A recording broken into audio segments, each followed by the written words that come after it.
합시다. 할렐루야! 아멘! 아멘! 오늘 약속의 땅을 정복하라 29번째로 정말 이렇게 여러 번 우리가 여호수아서를 못 들어왔었는데 오늘 여호수아서 9장 1절부터 14절, 원래는 9장 전체의 이야기지만 14절까지 요약을 해서 우리 걱정과 염려가 올 때라는 제목을 가지고 여러분과 하나님 말씀 오늘 나누면 좋겠습니다. 영국의 윌 반데르 하트라는 사람이 쓴 나는 크리스찬인데 왜 걱정할까, 그런 책이 있습니다. 그 책에 보면 모든 인간, 태어난 모든 사람이라면 누구라도 걱정과 염려를 달고 살아간다라고 정의를 했어요. 근데 재밌는 것은 문제를 해결하기 위한 그런 걱정을 하면 참 좋을 텐데, 걱정을 위한 걱정을, 한마디로 얘기하면 쓸데없는 걱정들을 너무 많이 하며 살아간다라는 것입니다. 가령 이런 거죠. 어떤 분이 집에 자녀도 괜찮아요. 건강도 좋습니다. 직장도 너무너무 좋아요. 모든 것이 태평하고 너무 좋습니다. 이런 분은 뭘 걱정하며 살까요? 이 평화가 언젠가 깨질까 하는 그런 걱정을 하면서 우리가 살아간다라는 거예요. 우리가 어떤 사람인지를 말해주는 이야기입니다. 그래서 존 파이퍼 목사님은 그의 설교에서 크리스찬이라 할지라도 걱정이나 염려가 생기는 것은 지극히 정상입니다 라고 얘기를 합니다. 근데 그 정상적이라고 생각해서 걱정과 염려를 그냥 방치해서는 안 되고, 이 걱정과 염려가 들어올 때마다 이것을 반드시 처리해야 되는 훈련이 필요하다라고 얘기를 해요. 그는 마치 운전을 할 때 차 앞 유리에 더러운 것들이 튀어서 앞이 보이지 않아서 두려움이 밀려오려고 할 그때 우리는 와이퍼를 누르면서 그것을 제거해버리고 다시 갈 길을 가듯이 우리의 인생에 그냥 이렇게 먹튀라고 하죠. 뭔가를 이렇게 더러운 것들이 튀는, 어려운 것들이 들어오는, 이것을 그냥 방치할 게 아니라 그냥 와이퍼 흔들듯이 제거를 하고 가야 된다라고 얘기를 하는 것입니다. 오늘 여호수아서 여러분하고 함께 볼 이 9장의 말씀은 다양한 걱정과 염려를 하면서 그것으로 인해서 어려운 일을 당하거나 아니면 그것을 헤쳐나가는 다양한 사람들의 모습이 등장하고 있는데, 오늘 여러분과 함께 이것을 통해서 세 가지 정도 걱정과 염려가 우리의 삶에 들어올 때 우리는 어떻게 해야 되는지를 한번 우리가 고민하고 영적으로 결단하고 나가는 시간이 됐으면 좋겠습니다. 첫 번째, 우리 인생에 걱정과 염려가 올 때 믿음을 가지라라고 말합니다. 믿음을 가져야 된다. 염려가 올 때, 걱정이 올 때 제일 먼저는 믿음을 가져야 돼요. 그러나 우리가 무엇을 갖느냐? 제일 먼저 우리가 걱정과 염려가 오면 제일 먼저 하게 되는 게 나의 힘을 더욱더 집중하고 내가 이것을 해결해 나갈 수 있는 내 생각과 방법에 골몰하게 포커스를 하게 되어지는 것이 인간의 모습입니다. 그것이 오늘 본문에 1절과 2절 나오고 있어요. 1절과 2절의 말씀을 제가 읽어드리도록 하겠습니다. 제가 읽어드립니다. 요단강 서쪽의 야산과 평원지대와 지중해 연안에서 레바논에 이르는 곳에 사는 헷사람과 아모리 사람과 가나안 사람과 브리스 사람과 히윗 사람과 여부수 사람, 지금 이 6개 종족은 가나안에 있는 이게 7종족 중에 6종족, 그러니까 대부분의 종족을 지금 다 얘기를 하는 것입니다. 이 사람들이 이 소식을 듣고 함께 모여서 여호수아와 이스라엘에 맞서 싸우기로 뜻을 모았다. 이 소식이라는 것은 여호수아와 이스라엘이 지금 우리의 땅으로 침범해 들어왔는데 그들을 이길 대상이 없다라는 거예요. 그러니까 이들이 겁에 질려서 걱정과 염려 속에 이들이 했었던 첫 번째 반응은 여호수아를 대항하고 이스라엘을 대항해서 이것을 전쟁을 준비하는 태도를 취하고 있습니다. 인간이 두려움을 상대하는 원초적인 반응이 지금 본문에 등장하고 있습니다. 이것은 잘못됐다라고 말할 수는 없어요. 인간의 지극히 자연스러운 반응이기 때문에. 그러나 믿음의 사람들에게는 사실은 이것보다 더 먼저 그리고 더 좋은 방법이 있다라는 것을 우리는 알아야 됩니다. 그것이 본문의 3절과 4절에 등장합니다. 본문의 3절과 4절 제가 읽어드립니다. 내용이 좀 길기 때문에 제가 간단하게 요약을 좀 해드리면, 히윗 사람이었었던 이 6개 종족 중에 히윗 사람이었었던 이 기브온 종족이 있는데, 기브온 종족이 6종족 전체가 싸우기로 했는데 자기들 혼자서 몰래 여호수아에게 찾아가서 항복을 해버리고 우리가 당신들의 종이 되겠다라고 고백하는 장면이 3절부터 4절에 등장합니다. 많은 사람들이 이것에 대해서 또 궁금해합니다. 왜 수많은 종족들이 싸우기로 결의를 했는데 혼자서 기브온 혼자 족속에서 이렇게 가서 항복을 했을까? 그리고 거기다 종이 되겠다라고 얘기를 했을까? 이 기브온 족속이 너무 약해서 그런 거 아닌가? 싸움이 두려워서 그러지 않았을까? 이렇게 예상할 수 있지만 여호수아서 10장 2절에 보면 기브온 족속은 이 연합한 족속들 중에 가장 최고로 막강한 군사력을 가지고 있었던 족속이었습니다. 두려울 게 없는 사람들이었어요. 근데 왜 이들이 제일 먼저 몰래 나와가지고 여호수아와 이스라엘에게 항복을 했을까? 그 부분에 대해서 여호수아가 물어보는데 직접 기브온들의 말을 한번 들어보겠습니다. 여호수아서 9장 24절에 기록합니다. 여호수아서 9장 24절입니다. 제가 읽어드립니다. 그들이 여호수아에게 대답하였다. 우리가 그렇게 속일 수밖에 없었던 까닭은 주 하나님이 그의 종 모세에게 명하신 것이 참으로 사실임을 우리가 알았기 때문입니다. 하나님이 이 땅을 다 이스라엘 사람에게 주라고 명하셨고 이스라엘 사람이 보는 앞에서 이 땅에 사는 모든 사람을 다 죽이라고 명하셨다는 것을 우리가 들어서 알았습니다. 우리가 속임수를 쓸 수밖에 없었던 것은 우리가 이스라엘 사람 때문에 목숨을 잃을까 두려워하였기 때문입니다. 한마디로 얘기하면 그들은 하나님에 대한 분명하고도 명확한 절대적인 믿음이 있었다라는 거예요. 무슨 말이냐면 나는 하나님을 감당할 수 없는 자라는 거예요.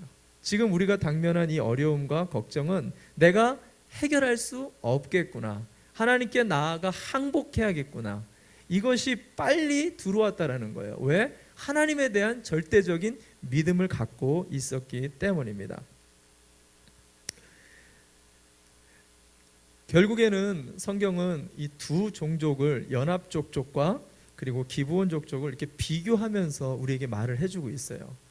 두려움과 걱정이 똑같이 왔는데 누구는 자기 힘을 가지고 이 문제를 해결하려고 씨름하고 있고 누구는 하나님 앞에 빨리 항복하고 나와서 도우심을 구하고 있는, 누가 살게 되죠? 누가 살게 됩니까? 기브온 족속 한 족속만 살아남고 나머지는 다 진멸하게 되어집니다. 이 똑같은 일이요 여호수아서 2장에도 반복해서 등장했어요. 여리고성을 칠 때에도 마찬가지였습니다. 여리고 사람들은 살기 위해서 이스라엘 백성들이 침투해 들어온다라는 소식을 들었을 때 그들은 살기 위해 전쟁 준비로 여념이 없습니다. 근데 딱 한 사람만 이스라엘 사람들을 환영하면서 반길 준비를 하고 있었어요. 그게 누구였죠? 기생 라합이었습니다. 기생 라합이 왜 이와 같은 바보 같은 행동을 하고 있었죠? 성경을 보면은 그녀가 이렇게 고백합니다. 상천하지에 하나님만이 참 하나님이시요 참 신인 것을 내가 믿었다라고 얘기합니다. 하나님에 대한 분명한 자기 확신이 있었기 때문에 이것은 내가 상대할 문제가 아니라는 것을 빨리 깨달은 거예요. 이것을 내가 하나님 앞에 제일 먼저 가지고 나가야지 살 수 있다는 것을 빨리 깨달은 것입니다. 이것을 믿음이라는 거예요. 히브리 기자는 이것에 대해 딱 한마디로 기생 라합이 살 수 있었던 방법을 표현합니다. 히브리서 11장 31절 말씀 제가 읽어드리겠습니다. 믿음으로 창녀 라합은 정탐꾼들의 호의로 영접해 주었고 순종하지 않은 사람들과 함께 망하지 아니하였습니다. 망하지 않은 이유가 뭐라고 얘기합니까? 믿음이 있었기 때문에, 하나님께로 나아가면 산다라는 확실하고도 명확한 믿음이 있었기 때문에 그녀는 살 수 있었다라고 이야기를 하고 있습니다. 여러분에게, 여기 앉아있는 여러분들에게 질문하고 싶어요. 여기 앉아있는 모든 분들 중에 혹시 걱정이나 근심 없는 분 계십니까? 아마 다 크고 작은 한두 가지 정도의 복잡하고도 미묘한 걱정과 근심과 두려움과 불안, 미래에 대한, 과거에 대한, 현재 일들에 대한, 사람에 대한, 상황에 대한 수많은 갖가지의 문제들이 아마 여러분들 안에, 저 안에 다 있을 것입니다. 근데 오늘 말씀을 통해서 여러분들에게 선포하고 싶은 것 중에 하나는 뭐냐면, 그런 염려와 걱정의 문제가 사실은 믿음의 문제일 수가 있다라는 것을 우리가 알아야 된다는 거예요. 믿음의 문제. 자, 왜 그러냐? 염려라는 이 단어는 사전에서 이렇게 정의합니다. 앞일에 대해 여러 가지로 걱정을 하다라는 의미를 가져요. 사전에서는 앞일에 대해서 걱정을 하다. 근데 성경에서는 이 염려라는 단어를 어떻게 풀이하냐면 메이나죠. 마음이 나누어지다라는 의미를 갖습니다. 무슨 말이죠? 하나님의 약속을 받았는데 그 약속에 대한 마음이 나누어지는 거예요. 한마디로 얘기하면 난 하나님 못 믿어요. 이게 바로 염려예요. 난 하나님을 못 믿습니다. 그래서 염려와 걱정과 근심에 빠진 사람들은 어떤 반응이 나올까요? 내가 뭔가를 하려고 해요. 제일 먼저 내가 도울 힘을, 내가 모을 돈을, 내가 모을 사람을, 내가 찾아야 될 지혜와 지식을 끊임없이 갈구하고 노력을 하게 되어집니다. 이것이 염려에 빠진, 걱정스러움과 두려움에 빠진 사람의 첫 번째 반응이에요. 그래서 존 파이퍼 목사님은 자신의 설교에서 걱정과 염려가 찾아올 때 우리가 사실은 제일 먼저 구해야 될 것은 믿음의 말씀을 선포해야 됩니다라고 말합니다. 따라서 해봅시다. 믿음의 말씀을 선포하자. 조금 더 우리가 믿음으로 한번 더 선포해 봅시다. 믿음의 말씀을 선포하자. 할렐루야. 아무것도 염려하지 말고 오직 모든 일에 기도와 간구로 너희 구할 것을 감사함으로 하나님께 아뢰라. 두려워하지 말아라. 내가 너와 함께함이라. 내가 너에게 명한 것이 아니냐. 오직 마음을 강하게 하고 담대히 하라. 세상 끝날까지 너희와 항상 함께 있을 것이다. 반드시 내가 너를 축복하고 반드시 내게 복을 주리라. 할렐루야. 우리 안에 주셨던 약속의 말씀을 두려움이 찾아올 때마다 선포하라는 거예요. 걱정과 염려가 찾아올 때마다, 내 마음이 막 불안해질 때마다 하나님이 나에게 자식을 향해서 주셨던 말씀, 내 장래일을 향해서 주셨던 말씀, 내 꿈과 비전과 교회와 민족을 향해, 가정을 향해 주셨던 그 말씀을 다시 믿음으로 선포해야 된다는 것입니다. 그렇게 되어질 때 마치 우리 안에 안개가 걷혀지듯, 자동차 유리에 더러운 것들이 닦여져 나가듯 우리의 믿음의 그 길을 다시 갈 수 있게 될 거라는 사실입니다. 이 한 주 동안 어려운 일들, 고난이나 걱정될 일이 그대로 있을 것입니다. 그러나 우리 안에 믿음을 선포하시기 바랍니다. 그럴 때 이 한 주가 걱정과 염려가 아닌 주님과 동행하는 축복의 한 주가 될 거라고 믿으시기를 바랍니다. 아멘. 두 번째, 걱정과 염려가 오게 되어질 때 보이는 것을 의지하지 말라라고 말합니다. 보이는 것들을 의지하지 말아라. 걱정과 근심이 찾아올 때 우리의 판단을 흐리게 하는 것들이 바로 이 보이는 것들과 들려오는 말들입니다. 미국 역사상 희대의 사기꾼이었던 프랭크 에버그네일이라는 사람이 있어요. 영화로도 나왔기 때문에 여러분이 많이 알아보실 것입니다. 그는 16세, 16살부터 사기를 치기 시작했어요. FBI에 늘 항상 쫓겨다니면서 21살에 그가 이제 FBI에게 잡히게 되는데 5년 동안을 무려 26개국을 돌아다니면서 사기를 치는데, 그가 사기 행각을 벌이는 그 대상이 전문 직종의 고위 학력자들입니다. 의사, 비행기 조종사, 은행장, 변호사, 대기업 간부들, 고위층에 있는 고위 학력자들을 대상으로 사기를 치는데요. 재밌는 것은 이 사람이 고등학교도 제대로 나오지 못한 사람이었다라는 거예요. 그런데 어떻게 이런 일들을 벌일 수 있었는가? 그가 한마디로 얘기합니다. 사람들은 보이는 것과 말하는 것을 속이면 100%다 넘어갑니다. 이런 말을 했다는 거예요. 여러분, 거짓의 아비 이 마귀도요, 마찬가지로 우리가 어떻게 하면 넘어가는 것을 너무나 잘 알고 있습니다. 오늘 성경에 보면 여호수아와 이스라엘을 속였었던 이 기브온 족속이 나와요.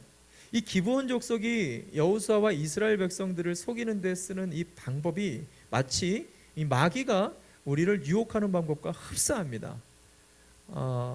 먼저 그들이 어떻게 사기를 치는지 한번 보시기 바랍니다. 첫 번째, 우리가 보여지는 것들을, 느껴지는 것들을 이들이 거짓으로 속이게 됩니다. 여호수아서 9장 4절과 5절 말씀입니다. 여호수아서 9장 4절과 5절 제가 읽어드립니다. 여호수아를 속이기로 결정하였다. 그들은 낡은 부대와 헤어지고 터져서 기운 가죽 포도주 부대를 나귀에 싣고서 외모를 사절단처럼 꾸미고 길을 떠났다. 발에는 낡아서 기운 신을 신고 모에는 낡은 옷을 거쳤으며 마르고 곰팡이 난 빵을 준비하였다. 왜 이런 외형적인 외모적인 보여지는 면을 속이기 위해서 노력을 했을까요? 성경에 보면은요, 성경에 보면 이게 그냥 이렇게 한 게 아니라 신명기 20장에 가보면은 하나님께서 이스라엘 백성에 준 율법 중에 싸움의 방법 중에 뭐냐면, 지금 내가 이렇게 싸우고 있는 이 지역에서 싸우고 있는 상대가 아닌 먼 곳에서 온 사람들이 나에게 와서 화친을 청하고 종이 되기를 나에게 구할 때 그들에게 무조건 평화로 조약을 맺어야 된다라는 그 율법 조항이 있어요. 20장 18절 말씀이 그 내용입니다. 놀라운 것은 이 기브온 족속, 이 가나안에서만 살던 이들이 하나님의 말씀을 알고 있었다는 거예요.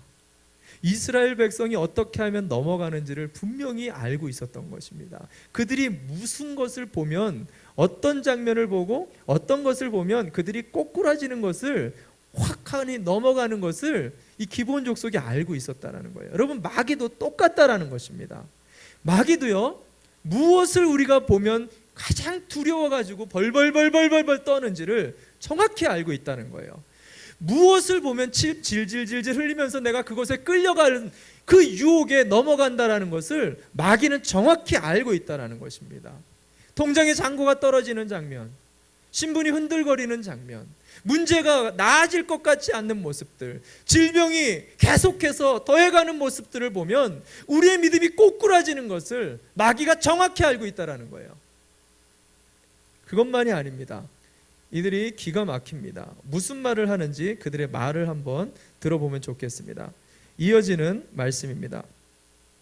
9장 8절 말씀, 여호수아서 9장 8절입니다. 제가 읽어드립니다. 그들이 여호수아에게 말하였다. 우리를 종으로 삼아 주십시오.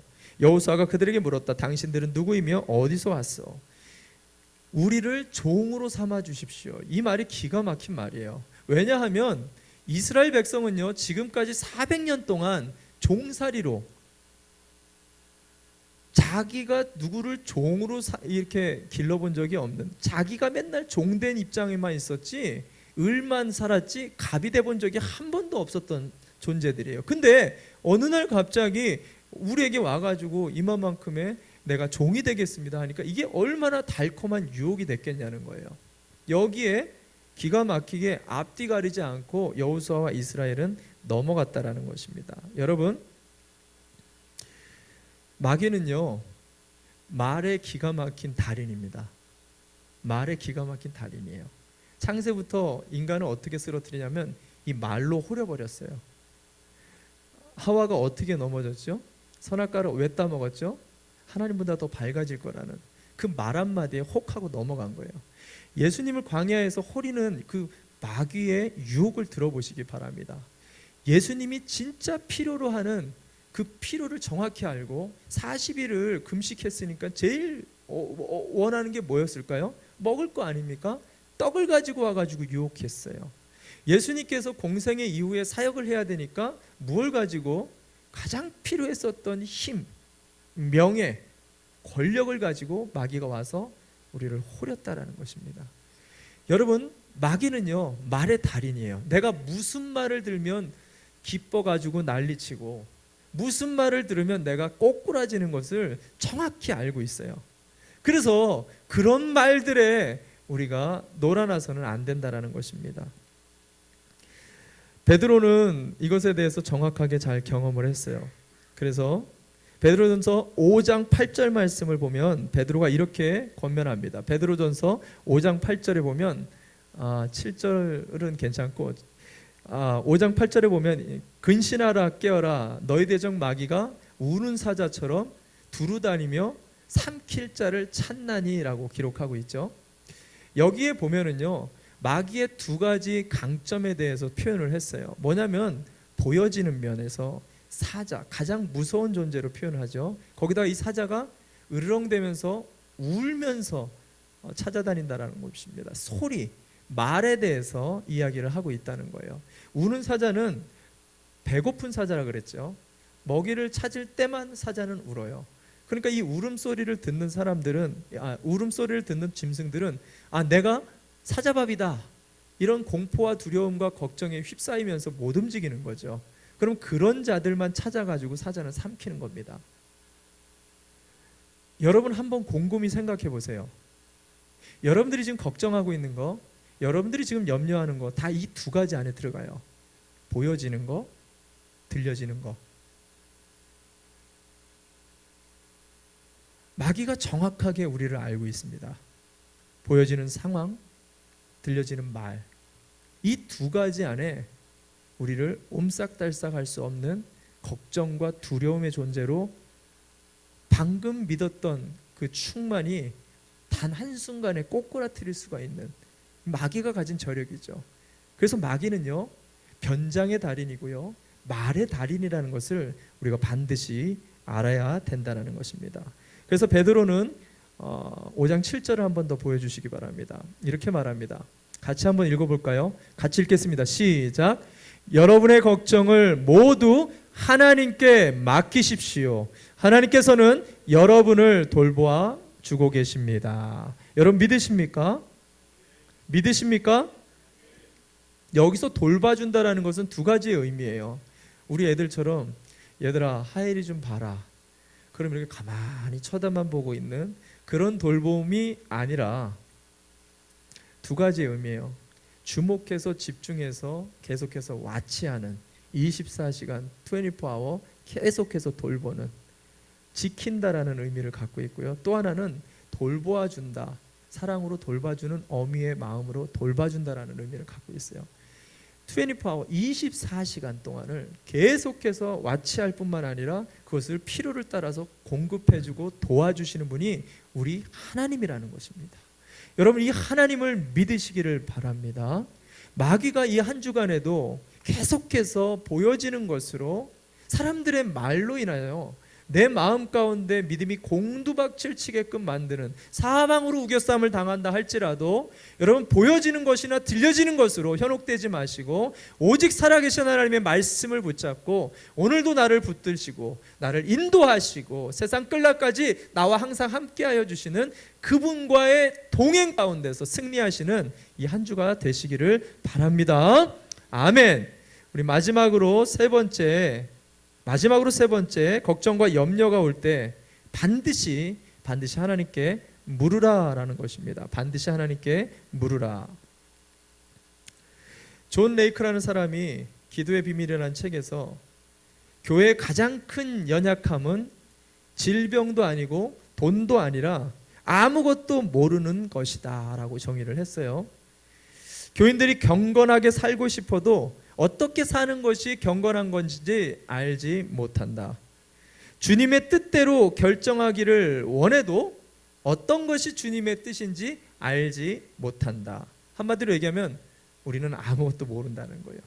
근데 더 큰 문제는 아무것도 모르는데 아무도 주님께 묻지 않는다라는 게 가장 큰 문제라는 거예요. 오늘 성경에도 여호수아 생애의 두 번째 아이성 그 싸움의 첫 번째 실패였다라면 두 번째 가장 큰 실패를 한 이 기브온 족속의 속임에 넘어간 이 실패에 대한 정확한 원인을 성경이 이렇게 얘기합니다. 9장 14절 오늘 결론의 말씀입니다. 9장 14절 말씀 제가 읽어드립니다.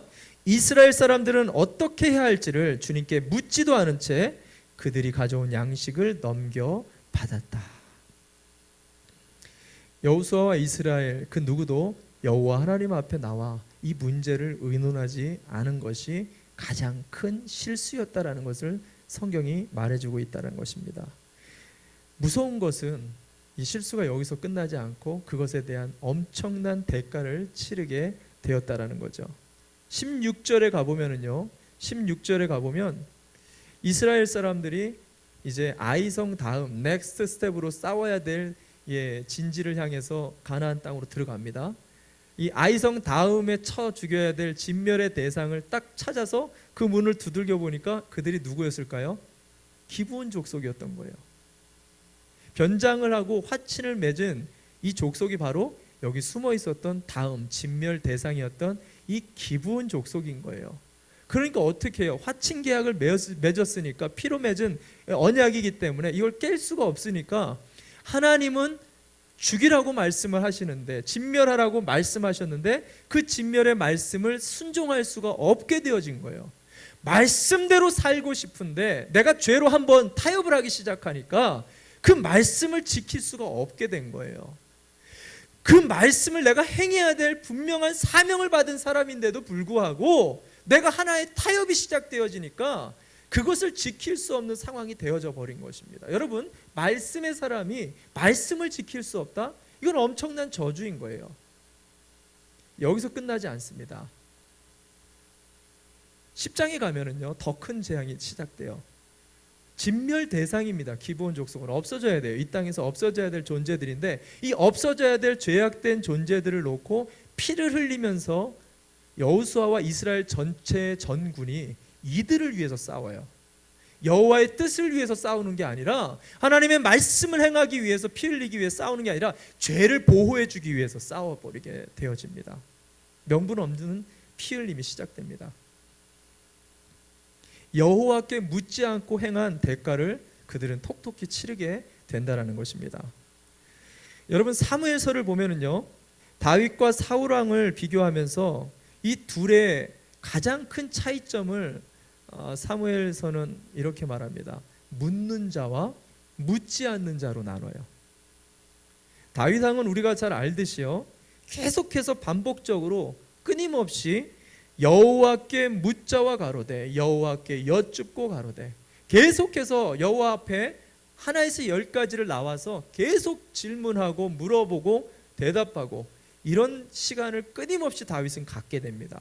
그런데요, 반면에 이 사울 왕은요, 기가 막혀요. 처음 왕으로부터 세워진 그날부터 그가 죽는 순간까지 여호와 하나님 앞에 직접적으로 나와서 간구하는 장면이 단 한 번도 나오질 않습니다. 웃긴 거는 그가 혼자 고민하고 혼자 생각하다가 결국은 악신에 빠져가지고 자기의 생각에 계속 끌려가다가 결국에는 그것으로 죽음을 마무리하게 되어지는 게 사울의 인생이었습니다.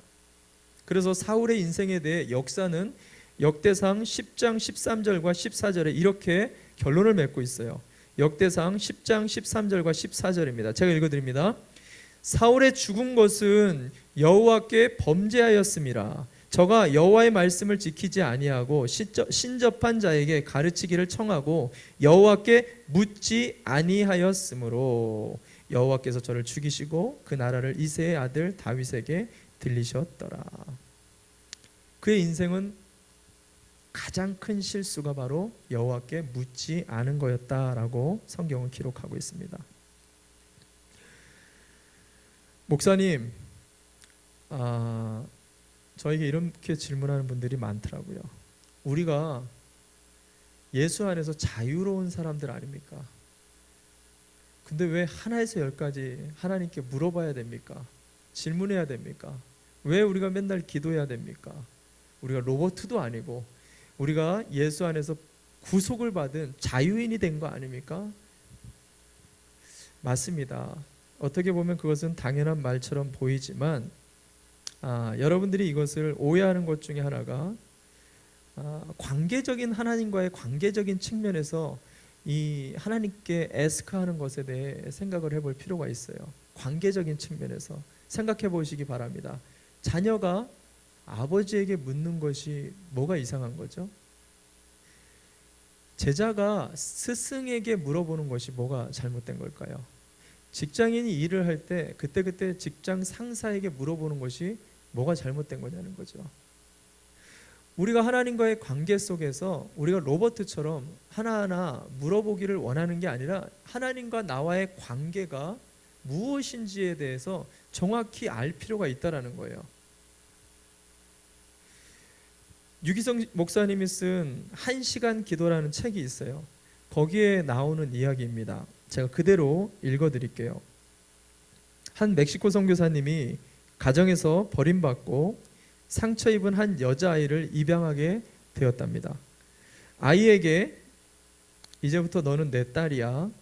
무엇이든지 필요하면 말해 라고 이야기했지만 안타깝게도 이 여자아이는 선교사님에게 어떤 것도 구하지 않았습니다. 아마도 사랑을 받아본 적도 없었고 자칫 구했다가 버림받을까봐 두려웠던 것 같습니다. 아버지라고는 했지만 그것이 믿어지지 않았던 것 같습니다. 그런데 어느 날 그 아이가 선교사님에게 다가와서 조용한 목소리로 말했습니다. 아빠, 신발끈이 하나 필요해요. 선교사님이 그 이야기를 듣는데 눈물이 왈칵 쏟아졌다고 합니다.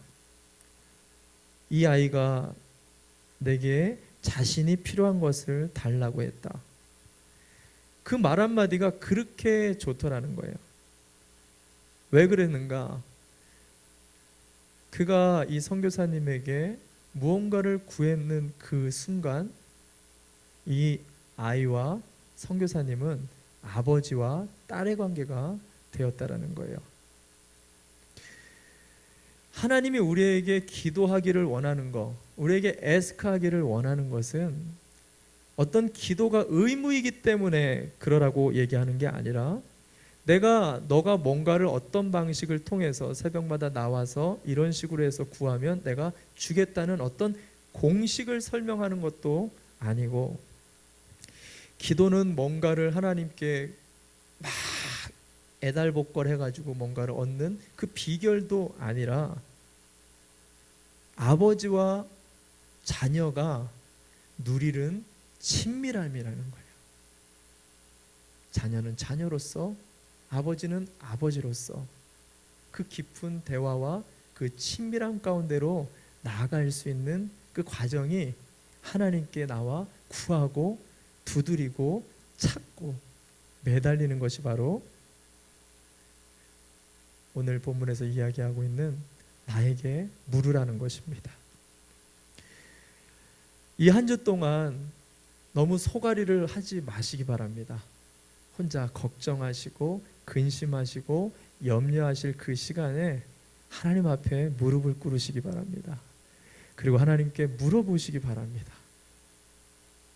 아빠, 내가 너무 어려운데 해답을 못 찾겠는데, 이 질병이 너무 두려운데, 이 문제 해결이 잘 안 될 것 같은데 어떻게 할까요?